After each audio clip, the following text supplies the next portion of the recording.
Hello everyone और स्वागत है आप सभी का एनसीईटी कॉन्सेप्ट की ऑनलाइन लर्निंग क्लासेस में।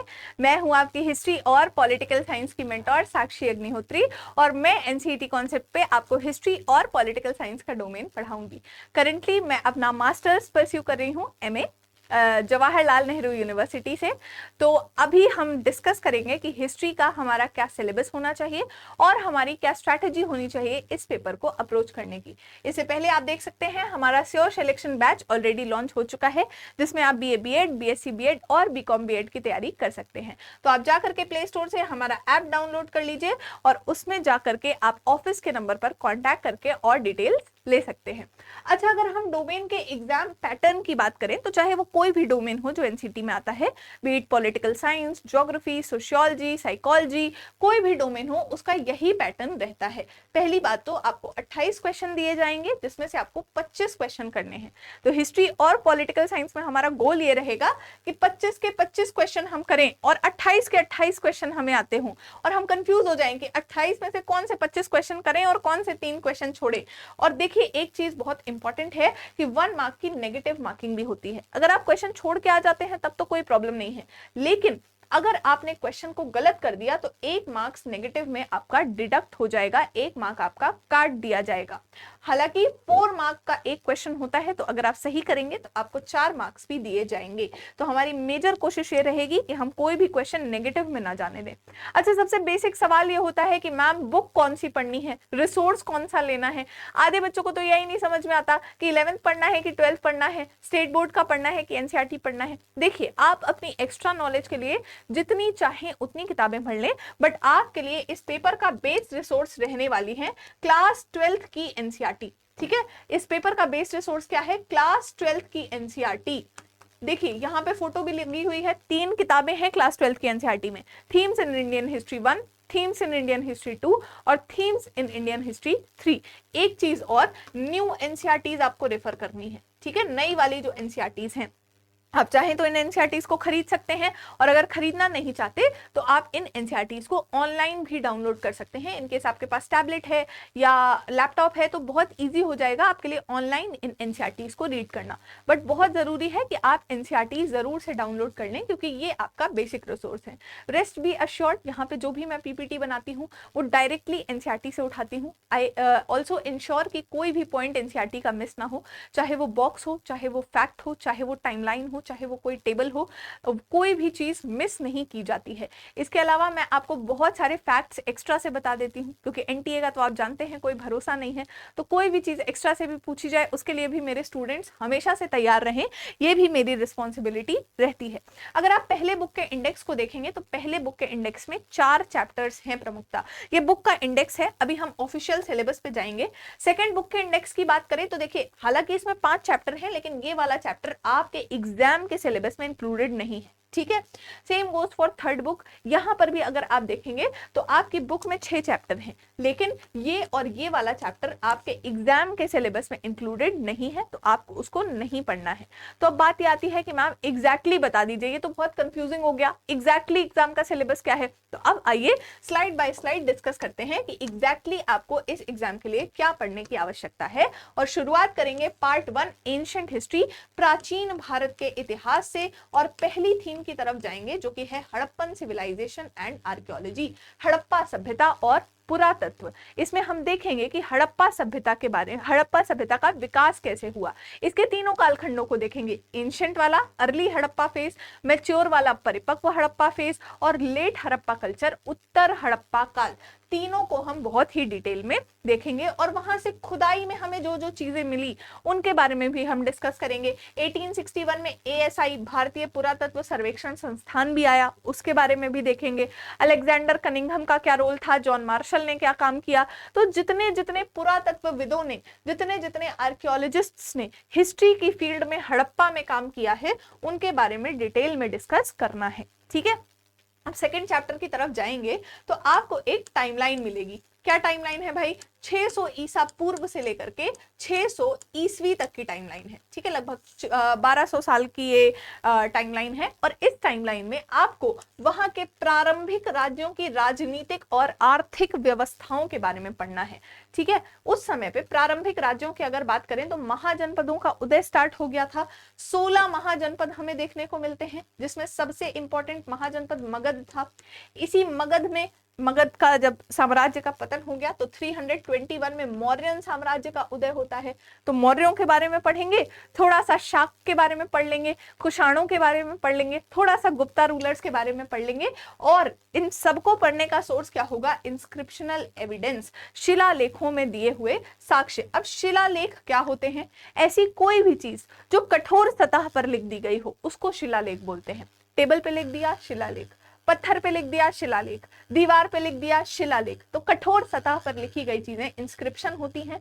तो इंस्क्रिप्शंस के माध्यम से उस समय की राजनीतिक और आर्थिक स्थिति को देखेंगे। इसके बाद आता है तीसरा चैप्टर, जिसमें हम उसी कालखंड, देखिए कालखंड याद रखिएगा, 600 आई एम सो सॉरी, एक मिनट, हाँ, कालखंड याद रखिएगा, 600 ईसा पूर्व से लेकर के 600 ईस्वी, ठीक है, यही कालखंड है।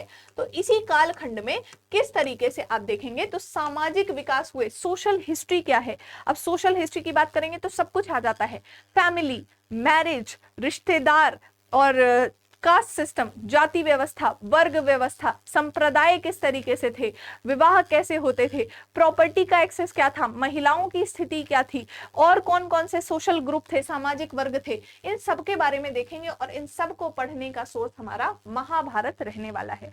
महाभारत और रामायण को हिस्टोरियंस द्वारा इतिहास बोला जाता है। इतिहास का क्या मतलब होता है? डज इट हैपेंड, ऐसा ही हुआ। तो इतिहास क्या है और इसको इतिहास क्यों बोला जाता है, ये भी इसी चैप्टर में हमें डिस्कस करना है। इसके बाद आगे आएंगे और बुद्धिज्म और जैनिज्म के बारे में बहुत डिटेल में पढ़ेंगे। देखेंगे कि किस तरह से यहाँ पे सांस्कृतिक विकास हुए, स्तूपों का कंस्ट्रक्शन कैसे हुआ, मंदिरों का कंस्ट्रक्शन कैसे डेवलप हुआ, पौराणिक हिंदुइज्म का विकास कैसे हुआ, स्तूपों में क्या क्या स्ट्रक्चर्स रहते थे, हीनयान बुद्धिज्म क्या था, महायान बुद्धिज्म क्या था, और बुद्धिज्म और जैनिज्म का विकास आखिर हुआ क्यों, क्योंकि वैदिक परंपरा तो चल रही थी, तो इनका विकास क्यों हुआ, इसको भी देखेंगे। और इसी के साथ अपना एंशिएंट हिस्ट्री हम खत्म करेंगे। और इसके बाद आएंगे पार्ट 2 में, जिसको बोलते हैं मध्यकालीन भारत का इतिहास। इस समय बहुत सारे ट्रैवलर्स इंडिया आए थे, बहुत सारे यात्री भारत आए थे। अब इस टाइम पे ब्लॉगिंग तो चलती नहीं थी, है ना, कि hi guys welcome to my channel, या ब्लॉगिंग नहीं चलती थी, ब्लॉगिंग भी नहीं चलती थी, इस तरह की फैसिलिटीज हमारे पास अवेलेबल नहीं थी कि कल को कोई स्टोरी पोस्ट कर रहा है कि आ जाओ देखो मैं यहाँ पे घूम रहा हूं। ऐसा उस टाइम पे नहीं हुआ करता था। क्या होता था? यात्री आते थे और यात्री आके अकाउंट्स लिखते थे, विवरण लिखते थे। आपने देखा होगा बहुत, जैसे जर्नल एंट्रीज करते हैं बहुत सारे लोग, डायरी लिखते हैं बहुत सारे लोग, हेलो डियर डायरी, डेट डालते हैं ऊपर, डे डालते हैं ऊपर, और पूरे दिन का विवरण लिखते हैं। उसी तरीके का कुछ ये सिस्टम है। बहुत सारे यात्री आए और यात्रियों ने अपने विवरण लिखे, यात्रियों ने अपने वृत्तांत लिखे, अपने अकाउंट्स लिखे, जिससे हमें उस समय के समाज के बारे में पता चलता है। वैसे तो बहुत सारे यात्रियों को पढ़ेंगे, बट मेजर फोकस हमारा 3 यात्रियों पे रहेगा। पहले यात्री हैं हमारे अलबरूनी जी, जो कि आए थे भारत 11वीं शताब्दी में, ठीक है।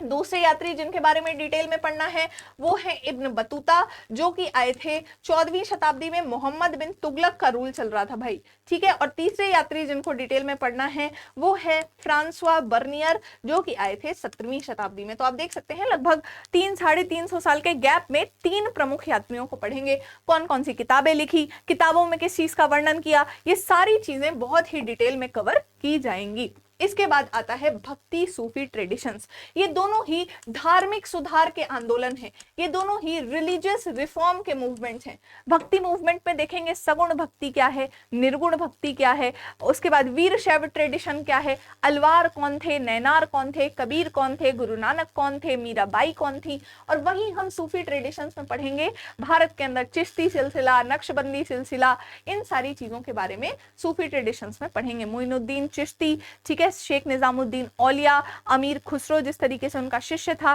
कैसे खानकाह चला करते थे, जियारत क्या होती थी, है ना, सुल्तान उल मशेख कौन था। तो ये सारी सूफीवाद की बातों को हम बहुत डिटेल में डिस्कस करेंगे। ये दोनों ही भारत के अंदर धार्मिक सुधार के आंदोलन है। अगर आप इनको यूरोप से थोड़ा कंपेयर करना चाहें तो जिस तरीके से यूरोप में रिफॉर्मेशन मूवमेंट्स चले थे, कैथोलिक और प्रोटेस्टेंट वाला जो पूरा सिनेरियो चला था, उसी तरीके से उसी लाइंस पे कुछ कुछ आप इसको रख सकते हैं। थोड़ा सा भाई साउथ इंडिया की तरफ देखो जाना बहुत जरूरी है। तो 1336 में हरिहर और बुक्का नाम के दो भाई विजयनगर एम्पायर की स्टैब्लिशमेंट करते हैं तुंगभद्रा नदी के किनारे। ठीक है, तो विजयनगर एम्पायर की पॉलिटिक्स, इकोनॉमी, आर्किटेक्चर को देखेंगे। आर्किटेक्चर की बात करें तो दो प्रमुख मंदिर हैं भाई यहाँ पे, विट्ठल टेम्पल, ठीक है, और विरूपाक्ष टेम्पल, दोनों को देखेंगे। विट्ठल टेम्पल, अच्छा आपने एक 50 रुपए का नोट देखिएगा, उसके पीछे आप देखेंगे तो एक रथ बना हुआ है, स्टोन का, पत्थर का रथ है ना, ये देखिए कुछ इस तरीके का आपको दिखता होगा, ये पत्थर का रथ इसी विट्ठल टेम्पल में मौजूद है। और एक इंटरेस्टिंग फैक्ट बताती हूँ, इसी विट्ठल टेम्पल में 56 म्यूजिकल पिलर्स भी हैं, जिनको जब आप स्ट्राइक करेंगे तो उनसे गाने की ध्वनि निकलेगी। सोचिए कितने टाइम पीरियड पहले कितने डेवलप्ड लोग थे ये, कि इस तरह का आर्किटेक्चर इन्होंने बना रखा था। इसके अलावा नगरों का विकास हुआ, आपने कृष्णदेव राय सुने होंगे, कृष्णदेव राय और तेनाली रामन तो सबने सुना होगा, वो इसी विजयनगर एम्पायर को बिलोंग करते थे, तो उनके बारे में भी देखेंगे। उन्होंने किताब भी लिख रखी है अमुक्त माल्यद, उसके बारे में भी देख लेंगे थोड़ा सा। अब आता है मुगल एम्पायर। मुगल साम्राज्य की बात करिएगा तो 1526 में पानीपत के युद्ध के बाद भारत में मुगल साम्राज्य की नींव रखी जाती है बाबर के द्वारा। तो मुगल साम्राज्य के दौरान अग्रेरियन सोसाइटी कैसी थी, कृषि का समाज कैसा था, वो देखेंगे। और इसको देखने का हमारा मेन सोर्स आईने अकबरी होगा। ठीक है, आईने अकबरी के माध्यम से देखेंगे। अकबरनामा अबुल फजल द्वारा लिखी गई है। अकबरनामा में 3 पार्ट्स हैं। ठीक है, तीसरे पार्ट को आईने अकबरी बोलते हैं, और आईने अकबरी में भी 5 पार्ट हैं, मुल्क आबादी, मंजिल आबादी, सिपा आबादी, अकबर द्वारा कही बातें, बहुत सारी चीजें हैं। तो इनको हम बहुत डिटेल में डिस्कस करेंगे कि ये सब क्या था, खुद खाश्ता, पाही खाश्ता, ये सारी चीजें। और इसी के साथ मध्यकालीन भारत का सिलेबस भी समाप्त होता है। आगे बढ़ते हैं पार्ट 3 आधुनिक भारत के सिलेबस की तरफ। और इस समय ये वो समय है जब ब्रिटिशर्स भारत में आ चुके हैं, ब्रिटिश प्रशासन भारत में एस्टैब्लिश हो चुका है। तो ब्रिटिश प्रशासन में कोलोनियलिज्म के दौरान भारत के ग्रामीण समाज का क्या हिस्सा कैसे प्रभावित हुआ, उसको हम देखेंगे। और इसको देखने का एविडेंस क्या रहेगा, ऑफिशियल रिपोर्ट्स, आधिकारिक रिपोर्टों के माध्यम से, जैसे कि 1813 की 5वीं रिपोर्ट। इसके अलावा एक फ्रांसिस बुचानन हैमिल्टन, 3 लोग नहीं है, एक ही इंसान है, फ्रांसिस बुचानन हैमिल्टन नाम का यात्री आया था, उसकी रिपोर्ट्स के माध्यम से देखेंगे। सहायक गठबंधन, सब्सिडियरी अलायंस क्या था, परमानेंट सेटलमेंट, स्थायी बंदोबस्त क्या था, वेलेस्ली कौन था, कॉर्नवालिस कौन था, डलहौजी कौन था, सारी चीजें हम इसी में देखेंगे। संथालों ने विद्रोह कर दिया था, उसके बारे में भी देख लेंगे। इसके बाद आता है रिवोल्ट ऑफ 1857। 1857 का विद्रोह, जिसको भारत में प्रथम स्वतंत्रता का संग्राम भी कहा जाता है।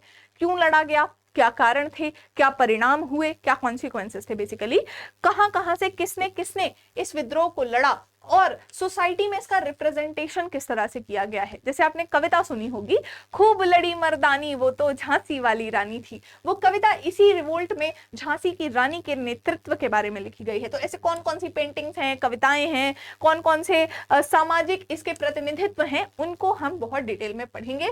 भाई देखो, अब नेशनल मूवमेंट का टाइम आ चुका है, राष्ट्रीय आंदोलन का समय आ चुका है, और राष्ट्रीय आंदोलन में महात्मा गांधी की भूमिका बहुत प्रमुख है।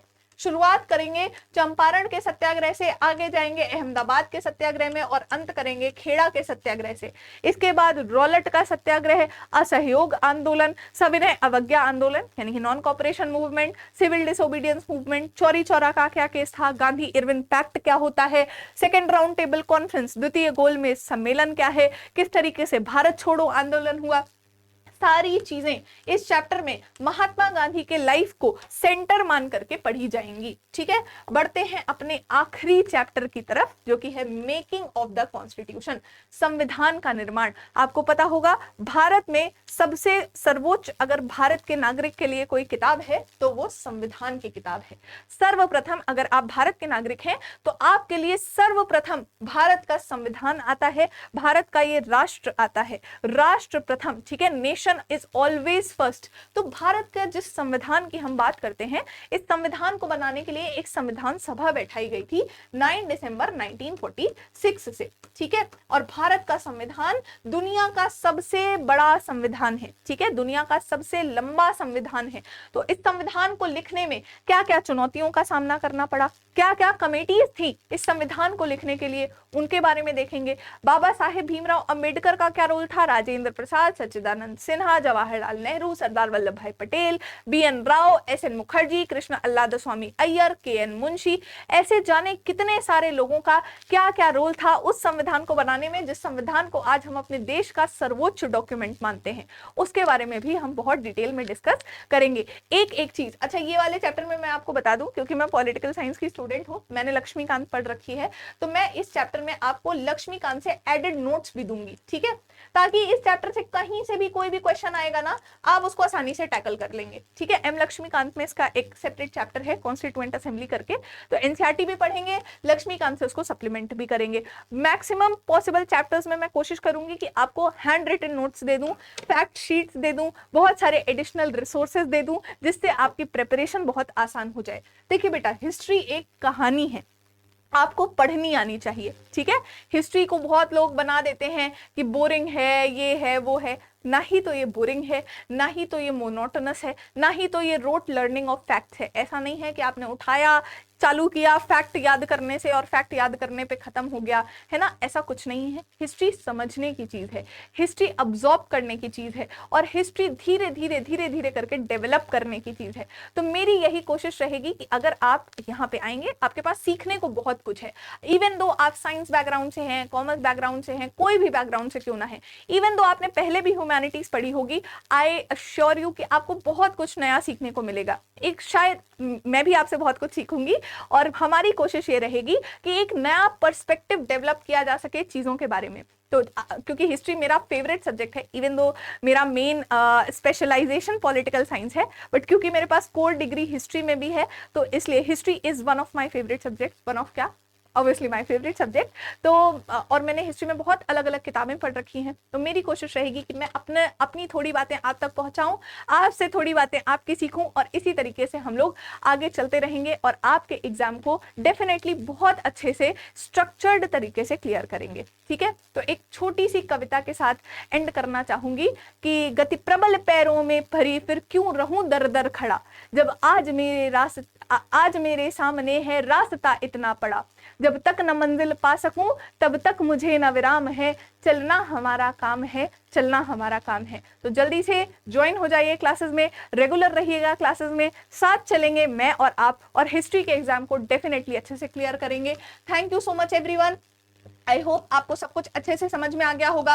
आपके कोई भी डाउट्स हो तो कमेंट सेक्शन में मुझसे जरूर पहुंचाइएगा, मैं सारे कमेंट्स पढ़ती हूँ, आपके जेन्युइन डाउट्स के रिप्लाई करने की पूरी कोशिश करूंगी। Thank you so much, take care, I will see you all in the classes, bye bye.